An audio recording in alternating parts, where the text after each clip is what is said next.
गुरुर्ब्रह्मा गुरुर्विष्णू गुरुर्देव महेश्वरा सद्गुरु साक्षात परब्रह्म तस्मै श्री सद्गुरुवे नमः। जय जय रघुवीर समर्थ श्रीराम समर्थ। सद्गुरु चरणांना नतमस्तक होऊन आपण या सुंदर सकाळच्या मनमोहक वातावरणामध्ये या निरूपणास सुरुवात करूया। माईबाप सज्जनांचं स्वागत आहे। समर्थांनी सांगितलेलं आहे की मनुष्याच्या या मनामध्ये वाईट विचार का येतात बरं? आपण कधीही या जीवनाचा जर विचार केला ना, हे चैतन्यपूर्ण जीवन आपण जेव्हा आनंदामध्ये जगू लागतो ना, तेव्हा परमेश्वरसुद्धा आपल्या मनामध्ये निर्माण होत असतो। आपल्या मनामध्ये वाईट विचारांचं जाळं कधीच निर्माण होत नाही। ते का होत नाही बरं? त्याचं कारण आहे, जेव्हा मनात राम असेल ना आणि हाताला काम असेल तर तुमच्या मनामध्ये कधीच वाईट विचार येऊ शकत नाही। पण जर या मनामध्ये राम नसेल, या मनामध्ये अहंकारी राक्षस असेल आणि हाताला काम नसेल ना, तर तुमच्या मनामध्ये वाईट विचार ते प्रेरित होत राहतील, वारंवार येत राहतील। मग तुम्ही चलबिचल व्हाल, तुमच्या मनामध्ये हे जीवन संपवण्याचे विचार चालू होतील, तुम्हाला निष्कामपणा येईल, तुम्ही हलगर्जीपणा कराल, तुमचं जीवन आहे ते तुम्हाला नकोसं होईल। म्हणजेच माणूस डिप्रेशनमध्ये जातो आणि या डिप्रेशनमध्ये जाण्याचं खरं कारण आहे ते मनुष्याच्या जीवनामध्ये मनुष्य भगवंताचं चिंतन करत नाही, त्याच्या हाताला काम नसतं। मग तो वाईट विचार आहे ना, तो लोभी विचार आहे, तो अहंकारी विचार आहे, तो मनुष्याच्या या जीवनामध्ये आल्याशिवाय राहणार नाही।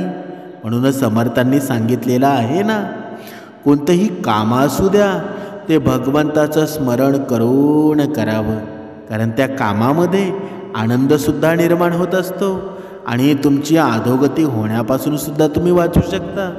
म्हणजेच समर्थांनी सांगितलेलं आहे, या महाभारताचं उदाहरण एवढं सुंदर दिलेलं आहे ना, म्हणजेच सर्वात घातक अवयव आपल्या शरीरामध्ये कोणता असेल बरं?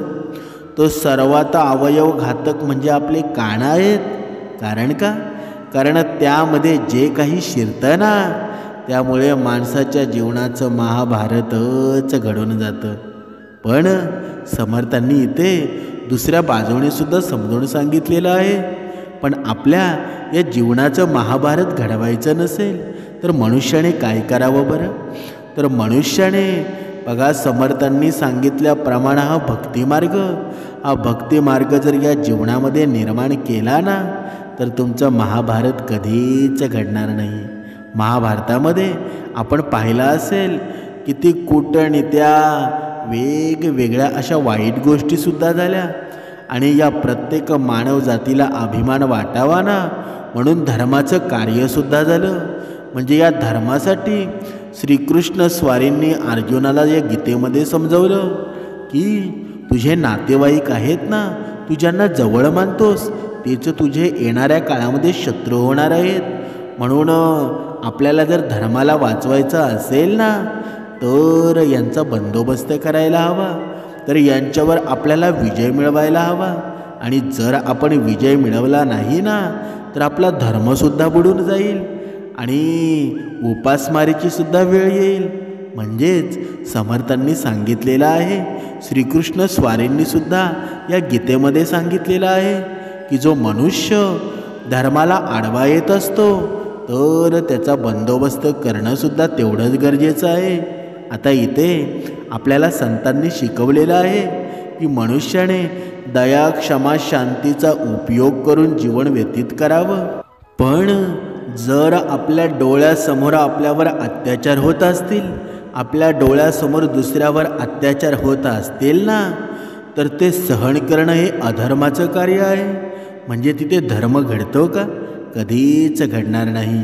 म्हणूनच समर्थांनी प्रत्येक भक्ताला, प्रत्येक माऊलीला सांगितलेलं आहे, जिथे दया दाखवायची असेल ना, तिथे नक्कीच दया दाखवली पाहिजे. पण जिथे आपल्यावर अत्याचार होत असेल तिथे सक्षम उभं राहिलं पाहिजे. कारण गीतेमध्ये श्रीकृष्ण स्वारींनी देखील हे सर्व वर्णन केलेलं आहे. ज्याप्रमाणे अर्जुनाच्या समोर सर्व नातेवाईक होते, तरी सुद्धा श्रीकृष्ण स्वारींनी अर्जुनाला या गीतेमध्ये सर्व संबोधलेलं आहे, समजलेलं आहे की तू जर ही या नातेवाईकांना घाबरलास, जर तू मोह मायामध्ये अडकलास ना, तर धर्माची खूप हानी होऊन जाईल.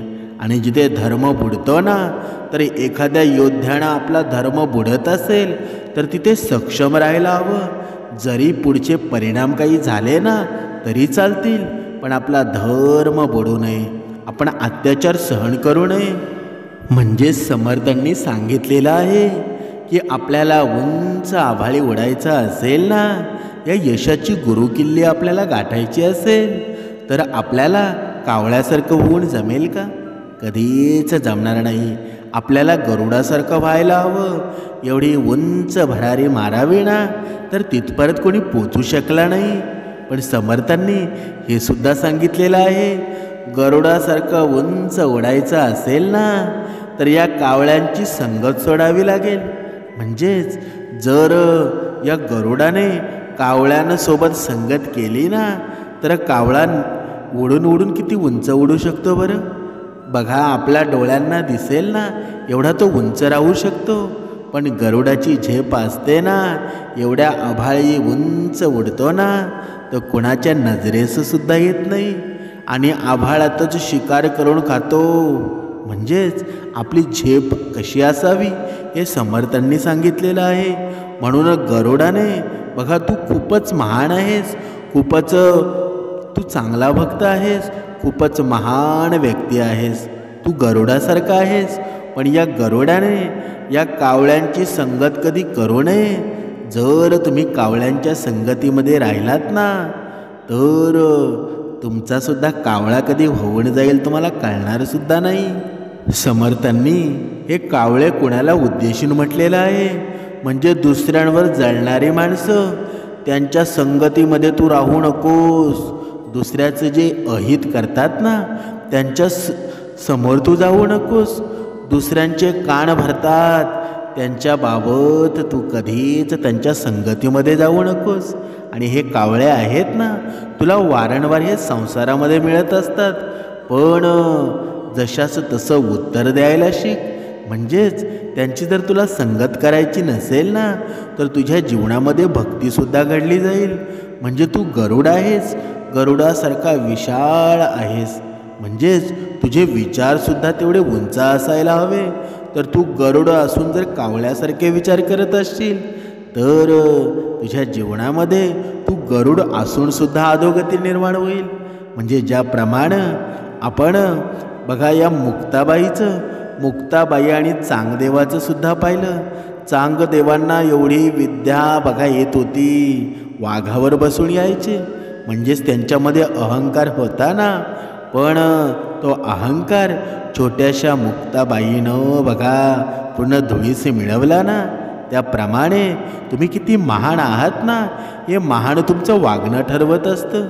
तुम्ही समोरच्याला किती मोठे समजता, आणि सर्वात मोठा तोच असतो की समोरचा कितीही छोटा असला ना, तरी तो छोटा आहे हे त्याला वाटून न देणं, हीच महानता असते ना. म्हणजे आपण आपल्याकडे किती पैसा आहे हे सोनं नाणं घालून दाखवण्यापेक्षा आपण किती श्रीमंत आहोत ना, हे प्रत्येकानं कर्मानं दाखवून द्यावं. आणि समर्थांना हीच भक्ती आवडते ना. ज्यानं जीवनामध्ये, दुसऱ्याच्या जीवनामध्ये हित केलं ना, सुख निर्माण केलं ना, ती भगवंताला भक्ती खूप आवडत असते. म्हणूनच समर्थांनी सांगितलेलं आहे, ह्या जीवनामध्ये जीवन जगत असताना प्रत्येक निर्णय तुम्हाला घ्यायचा आहे. जरी भक्ती तुम्ही करत असाल ना, ही भक्ती मनाच्या समाधानासाठी आपण करत असतो, पण जीवनातले प्रत्येक निर्णय आहेत ना, ते आपल्याला घ्यावे लागतात. म्हणून कधीही इतकं साधं सरळ राहू नका की कोणीही येईल आणि तुमचा फायदा उचलून निघून जाईल. आजकाल आपलं साधं सरळ राहणं आहे ना, म्हणजे आपलं मूर्खपणाचं लक्षण आहे. कोणी तुमचा फायदा घेत असेल ना, तर तुम्ही वेळीच सावध राहायला हवं. त्या व्यक्तीला त्याची जागा दाखवून द्यायला हवी. आणि तेही जर जमत नसेल ना, तर किमान आपण दुसऱ्यांच्या चाळीत अडकणार नाही इतकं आपल्याला स्वतःला सुरक्षित ठेवता यायला हवं. म्हणजेच समोरच्याशी भिडण्याची ताकद आपल्यात जर नसेल ना, तरी आपल्या अंगावर कोणी येत असेल तर ते वार रोखण्याची ताकद आपल्यात नक्कीच असायला हवी. पण हे म्हणजे कुणाशी भांडण करायचं का? म्हणजे समोरच्याशी लढायचं म्हणजे कुणाशी भांडण करायचं का? तर आपण कर्माने लढायचं आहे. जर आपल्यावर अत्याचार होत असतील ना, तर नक्कीच तुम्ही सहन करू नका. म्हणजे इतकंही गोड बोलू नका की लोकांना वाटेल की तुम्ही त्यांची चाप चुलसी करत आहात. म्हणजे समोरचा व्यक्ती समोर तेवढेच झुकायचं जेवढी गरज आहे. आणि गरजेपेक्षा जास्त बोलणं, गरजेपेक्षा जास्त कोणासमोर झुकणं आपल्याला गुलाम बनवत असतं. म्हणूनच समर्थांनी सांगितलेलं आहे, एकदा गुलामीची सवय लागली ना की त्यातून बाहेर निघणं खूप कठीण जात असतं. कारण माणसाला गुलाम बनवलं जाऊ शकतं, पण त्याला स्वतंत्र कोणीही करू शकत नाही. म्हणून स्वतंत्र व्हायचं असेल ना, तर त्याला स्वतःला प्रयत्न करावे लागतात. इतर कोणीही त्याची मदत करू शकत नाही. कधीही कोणाच्या मानसिक, शारीरिक किंवा इथल्या कुठल्याही गुलामगिरीमध्ये कधीच जाऊ नये. म्हणून त्यासाठी माणसानं प्रमाणापेक्षा जास्त गोड कोणाशी बोलू नये, प्रमाणापेक्षा जास्त कोणासमोर झुकू नये. कारण आयुष्यामध्ये जर तुम्हाला झुकायचं असेल ना, तर सद्गुरू माऊलींच्या चरणाशी झुका. इथे जर तुम्ही झुकलात ना, तर तुम्हाला 100% त्याचा फायदा होईल. बघा, पण जर तुम्ही माणसासमोर झुकलात, जर तुम्ही तुमच्या शत्रूसमोर झुकलात, तर तुमची अधोगतीच होणार आहे. म्हणूनच समर्थांनी सांगितलेलं आहे, या कर्मामध्ये एवढं श्रेष्ठ बना ना की कधी तुम्हाला झुकायची वेळ येणार नाही. आणि जर कधी झुकलात, जर कुणाच्या माणसासमोर जरी झुकलात ना, तर त्याचं त्याच्यात हित असावं, तुमचंसुद्धा त्याच्यात हित असावं. म्हणजेच जिथे हित कोणाचं होत असेल ना, तर नक्कीच माणसानं झुकलं पाहिजे. पण स्वार्थासाठी जर तुम्ही झुकत असाल ना, तर तुम्ही भक्ती करूनसुद्धा तुम्ही अधोगतीला निर्माण होणार आहात. म्हणजे समर्थांनी सांगितलेलं आहे ना, आपल्या जीवनात ज्या काही घटना घडतात ना, त्यांना वेगवेगळी कारणं असतात. कधीकधी मागच्या जन्मीचे काही योग्य आणि अयोग्य गोष्टी आपल्या जीवनामध्ये घडलेल्या असतात. काही इच्छा आपल्या राहिलेल्या असतात. त्या इच्छा पूर्ण होण्यासाठी काही ना काही दुःख असू द्या, काही ना काही सुख असू द्या, या सर्व गोष्टी आपल्या जीवनामध्ये अचानकपणे घडत असतात. कधीकधी आपण एवढे श्रीमंत होतो ना, आपल्याला विश्वाससुद्धा बसत नाही की माझ्याकडे हा पैसा आला कुठून आणि मला हे दुःखसुद्धा आलं कुठून.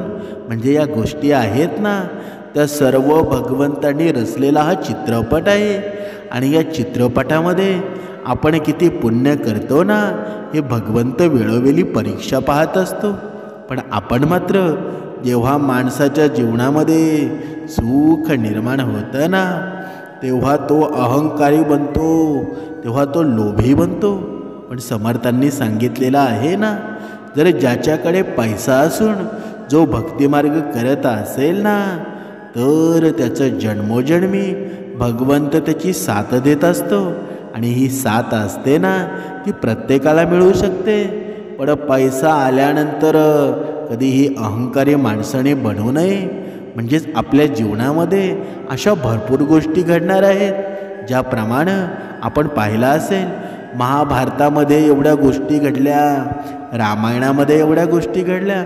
आपण रामायणामध्ये सुद्धा पाहिलं असेल, ही मंथरा होती ना, ती कोणाचा अवतार होती? ही मंथरा श्रीरामांचा एवढा राग का करायची? बघा, याची उत्तरं सध्या आपल्याला या निरूपणामध्ये मिळणार आहेत. आपण पाहूया, दैत्यराज हिरण्यकश्यप होते ना, यांचा मुलगा प्रल्हाद होता. आणि प्रल्हाद महान मुलगा होता. त्याप्रमाणे त्यांचा मुलगासुद्धा महानच होता ना. जेव्हा भक्त प्रल्हाद त्यांच्या वडिलांच्या नंतर राजा बनले ना, तेव्हा त्यांनी भगवान विष्णू यांच्या भक्तीबरोबरच आपल्या कुळ परंपरेनुसार राज्य केलं. आणि राक्षससुद्धा त्याच परंपरेनं राहू लागले. म्हणजे जसा राजा असेल ना, तशी प्रजा होत असते. फरक फक्त एवढाच होता की राक्षस भगवान विष्णू त्यांच्या आराध्य दैवत मानत असत. आणि त्यामुळं भगवान शिव आणि भगवान विष्णू यांची दोघांचीही कृपा मिळू लागली. पण राक्षस असल्यामुळं आणि ते वैष्णव बनल्यामुळं त्यांच्यामध्ये सद्गुण आले होते. जास्तीत जास्त लोक शाकाहारी झाले होते, नियमित पूजा करणारे झाले होते. आता धर्माची वृद्धीसुद्धा होत होती. पण अधर्म संपला मात्र नव्हता. कारण जेव्हा भक्त प्रल्हाद म्हातारे झाले ना, त्यांचा मुलगा विरोचन मोठा झालेला होता. आणि प्रल्हादाने विरोचनला राजा बनवलं. आणि प्रल्हाद यांनी संन्यास घेऊन पूर्णपणे देवाच्या भक्तीमध्ये लीन झाले. ही कहाणी आहे ना, ही मंथरावर आधारित आहे. आपण पाहत होतो मंथरानं कैकईचं पालनपोषण केलं होतं. बघा रामायणामध्ये ही मंथरा कोण आणि कैकई कोण ही तुम्हाला वेगळी सांगायची गोष्ट नाही. या नात्यानं बघा मंथरा कैकईच्या दासीबरोबरच त्यांची मातेसारखी सुद्धा होतीच ना. त्यामुळं भगवान श्रीराम मंथरेला कधी माता बोलत होते, तर कधी आजीसुद्धा असंही म्हणत. मग मंथरा श्रीरामांचा तिरस्कार का करत असे बरं? ही मंथरा नक्की होती कोण आणि तिने कोणतं असं पुण्य केलं होतं ज्यामुळे सगळ्या देवांसहित भगवान शिव यांच्या आराध्य परब्रह्मस्वरूप भगवान श्रीराम आणि त्यांचे भाऊ भरत, शत्रुघ्न, लक्ष्मण यांच्या बाळलीलांना पाहण्यासाठी आणि त्यांचं पालन पोषण आणि श्रीरामांचं वनामध्ये जाणं आणि राक्षसांचा वध करणं या कामांमध्ये सहाय्यक बनली होती. जर मंथराने असं केलं नसतं ना, तर भगवान श्रीराम वनामध्ये सुद्धा गेले नसते आणि राक्षसांचा वध सुद्धा झाला नसता. म्हणजेच जे देव करत असतात ना, ते कोणत्या ना कोणत्या कारणासाठी होत असतं आणि कोणाकडून तरी ते करवून घेत असतात. जेव्हा भक्त प्रल्हादानं त्यांचा मुलगा विरोचनला राजा बनवलं, तेव्हा तो चांगल्या प्रकारे राज्य करू लागला. आणि महाराज विरोचन सकाळी सकाळी स्नान बघा ध्यान केल्यानंतर त्यांच्याजवळ जो कोणीही याचक येत असे, त्याची इच्छा ते पूर्ण करत असत. आणि त्यानंतर अन्नप्राणी ग्रहण करत असत. महाराज विरोचन इतके महान राजा होते ना, की त्यांच्या राज्यामध्ये प्रजा दुःखी राहत नव्हती. त्यानंतर एक दिवस महाराज विरोचन दिग्विजयासाठी निघाले आणि त्यांनी पृथ्वीसहित सर्व स्वर्गलोकाला जिंकलं आणि इंद्राला स्वर्गातून बाहेर काढलं. स्वर्ग गमावल्यानंतर देवराज इंद्र भगवान विष्णू यांच्याकडे जातात आणि त्यांना म्हणतात, हे प्रभू माझे रक्षण करा. तेव्हा भगवान विष्णू इंद्राला म्हणाले, हे देवराज, एक धर्मपरायण राजा विरोचन आहे आणि त्याने आजपर्यंत कोणतेही पाप केलं नाही. तर तुमच्यासारख्या शत्रूला हरवून त्यांना तुम्हाला जीवदान दिलेलं आहे. तुम्हीच सांगा देवराज, मी अशा धर्मपरायण राजाचा वध कसा करू शकतो बरं? तो खूप धर्मपरायण आहे, दाणी आहे, धर्मनिष्ठ राजा आहे आणि माझा भक्त प्रल्हादाचा मुलगासुद्धा आहे. मी त्याचं कधीही वाईट करू शकत नाही. पण भगवान विष्णू यांनी इंद्रांना एक उपाय सांगितला. ते म्हणाले, हे देवराज, राजा विरोचन सकाळच्या वेळी दान करतात आणि त्यांच्या दारातून कोणताही याचक रिकाम्या हाताने जात नाही. जर तुम्ही विरोचनला दानामध्ये स्वर्ग मागितला ना, तर ते तुम्हाला हसत हसत स्वर्ग देतील. देवराज इंद्रांनी तसंच केलं. ते सकाळी उठले आणि ब्राह्मणाचा वेश करून विरोचनाच्या प्रवेशद्वारावर जातात. त्यानंतर इंद्र देवांच्या मनामध्ये कपटाची भावना आली. त्यांनी असा विचार केला की स्वर्ग तर दानामध्ये मिळेल, पण मला विचारेल कोण? माझी पूजा कोण करेल? जर मी स्वर्ग दानामध्ये मागितला तर लोक मला दानामध्ये मिळालेला स्वर्ग असे म्हणतील. त्यामुळं मी स्वर्ग न मागता विरोचनचा मृत्यू मागावं. त्यानंतर इंद्रांनी राजाला पहिल्यांदा दानामध्ये असं मागितलं की तुम्ही जे दान द्याल ना त्याआधी संकल्प करा, मी जे मागेल ते तुम्हाला द्यावं लागेल. राजा विरोचननं हसत हसत संकल्प केला आणि म्हणाले, तू जे मागशील ना मी ते नक्कीच तुला देईल. इंद्र विरोचनला म्हणाले, तू तुझे डोके मला दानामध्ये दे. राजा विरोचन वचनाने बांधलेले होते आणि म्हणजेच त्यांनी संकल्प केला होता. मग राजा विरोचन इंद्रांना म्हणाले, तुम्ही ब्राह्मण तर असू शकत नाही, मला तुमची ओळख सांगा. तेव्हा इंद्र यांनी टाळाटाळ करायची सुरुवात केली. विरोचन म्हणाले, हे भगवान, जर मी तुमची खऱ्या मनाने पूजा केली असेल आणि आयुष्यामध्ये कोणतं पाप केले नसेल ना तर या ब्राह्मण बनलेल्या व्यक्तीचा खरा चेहरा माझ्यासमोर यावा. राजाने असं म्हणताच इंद्र यांचा घाबरलेला चेहरा समोर आला आणि तेव्हा दिग्विजय असणारे महाराज असले आणि म्हणाले, हे इंद्र, तू मला कपट करून माझं डोकं मागत आहेस आणि तुझ्यामुळे माझा मृत्यू होणार आहे. पण तू जास्त दिवस हे राज्य उपभोगू शकणार नाही, कारण माझी मुलं तुझ्या या कपटाचा बदला आहे ना ते नक्कीच घेतील. असं म्हणून महाराज विरोचन यांनी त्यांचं डोकं धडापासून वेगळं करून इंद्राच्या हातामध्ये ठेवलं. ते पाहून विरोचननं दोन्ही मुलं, जो एक बली होता आणि दुसरी मुलगी होती विरोचना, महाराज बली जे पुढे जाऊन महादानी या बलीच्या नावानं ओळखले जाऊ लागले आणि ज्याच्या घरामध्ये स्वतः भगवान जनार्दन, भगवान विष्णू यांनी वामन अवतार घेतला. दुसरी मुलगी विरोचना रडत रडत तिथे आली आणि लहान बली आणि म्हातारे भक्त प्रल्हाद यांनी प्रार्थना केल्यानंतर सुद्धा इंद्रांनी विरोचनचं डोकं दिलं नाही. त्यामुळं राजा विरोचनचा डोक्याशिवाय अंतिम संस्कार करावा लागला. त्यानंतर इंद्र त्यांच्या स्वर्गात निघून गेले. तेव्हा राजा बली छोटे होते आणि इंद्राला हरवल्याशिवाय वडिलांचे डोके आणू शकत नव्हते. नंतर बलीने भक्त प्रल्हाद यांचा आशीर्वाद घेऊन स्वर्गावर आक्रमण केलं आणि ती मुलगी विरोचनासुद्धा अस्त्रशस्त्र घेऊन तयार होती आणि तिला सगळ्या राक्षसी विद्यासुद्धा येत होत्या. आणि त्यानं स्वर्गावर अचानक हल्ला करून तेथील देवतांना बघा नागबाणांचा वर्षाव केला आणि सगळ्या देवतांना बंदी बनवलं. राजा बलीनं वडिलांचं डोकं घेऊन युद्धाला संपवलं, पण राजकुमारीनं इंद्र, अग्नी, वरुण इतर देवतांना जिवंत न सोडण्याचा प्रण घेतला होता. आणि या नागांच्या विषामुळं सगळे देवता ओरडत होते. देवमाता आदिती तिच्या मुलांच्या रक्षणासाठी राजकुमारीकडे विनवण्या करत होती आणि ती त्यांची आजी असल्यानं सांगत होती. जेव्हा राजकुमारी काही ऐकून घ्यायच्या तयारात नव्हती ना तेव्हा आदितीनं हात जोडून भगवान जनार्दन, भगवान विष्णू यांची आराधना चालू केली आणि भगवान विष्णू तेव्हा तिथे प्रकट झाले आणि राजकुमारीला देवतांना सोडून देण्याचा आग्रह करू लागले. राजकुमारीनं तिला येत असलेल्या विद्या आणि ज्ञानाच्या अहंकारामध्ये भगवान विष्णू यांचा तिरस्कार केला आणि भगवान विष्णू यांना वाईट बोलू लागली. तेव्हा भगवान विष्णू यांनी गरुडाला आव्हान करताना म्हटलं, हिचे नागास्त्र इथे नष्ट करा. लगेच हजारो गरुड पक्षी तिथे प्रकट झाले. एक एक करून त्यांनी सगळ्या नागांना खाऊन टाकलं आणि देवतांचे प्राण वाचवले.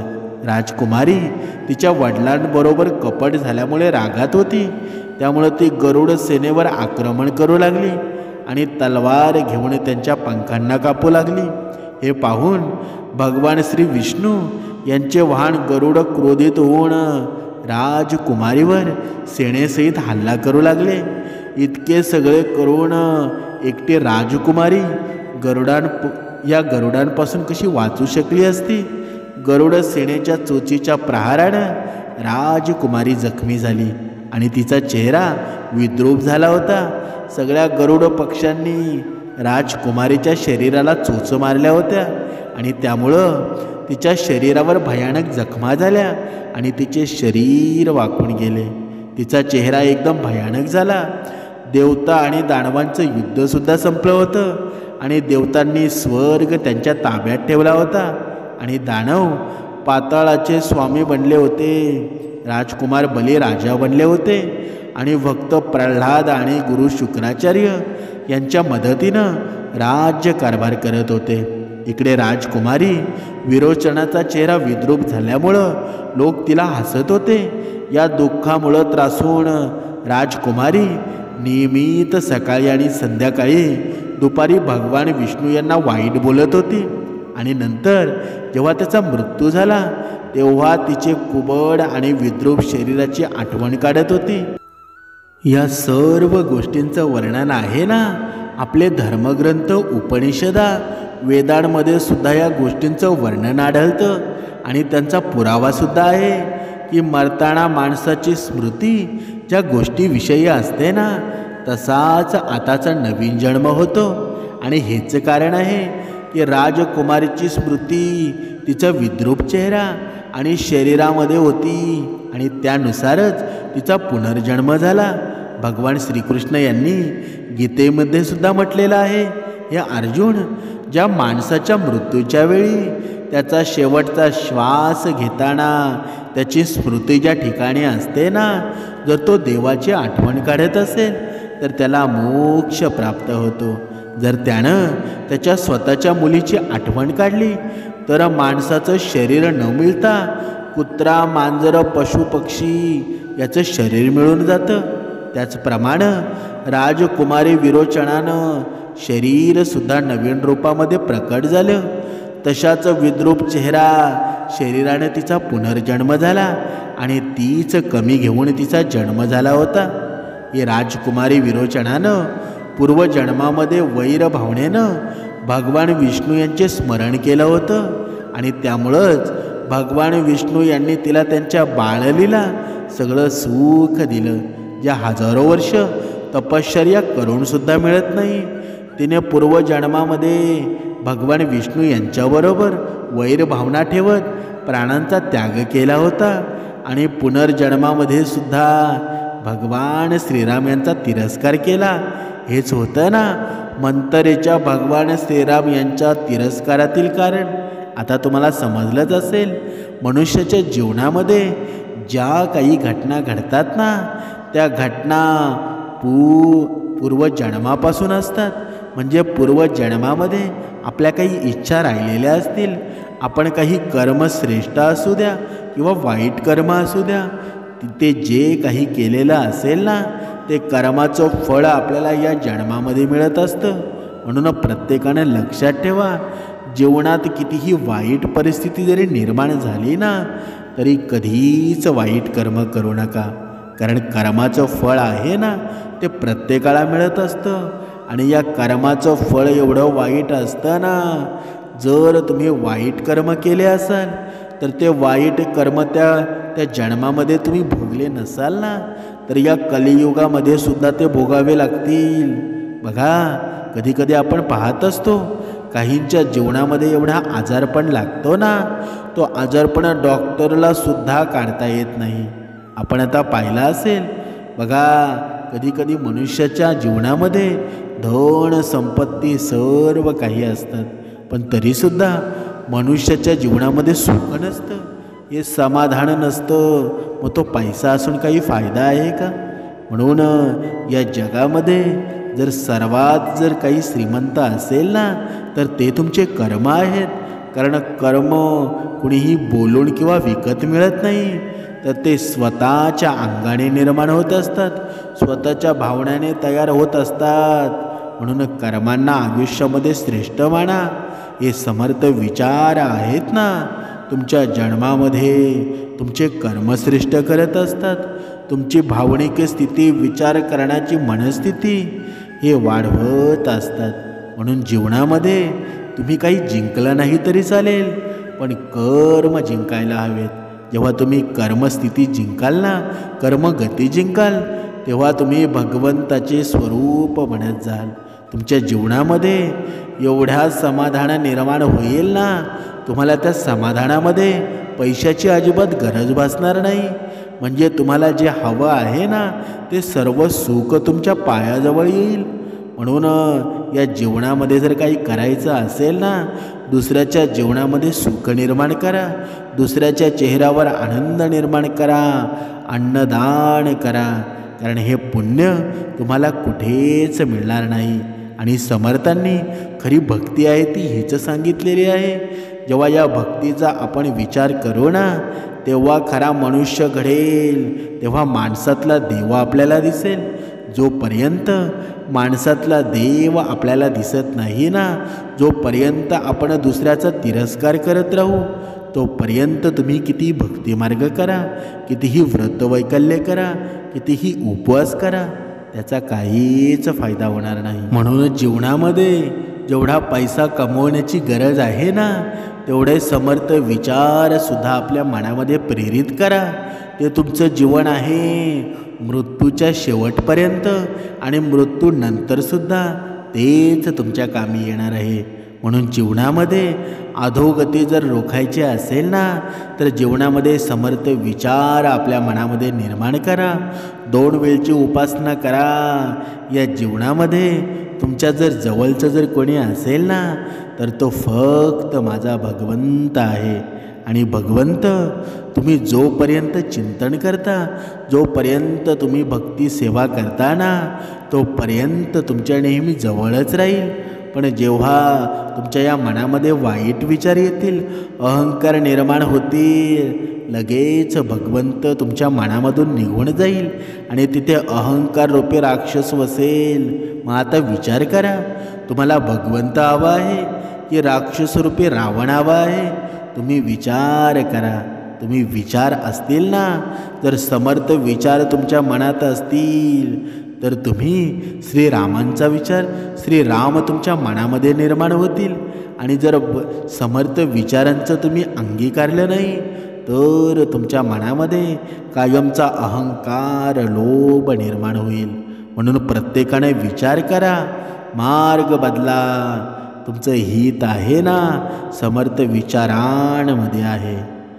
जय जय रघुवीर समर्थ.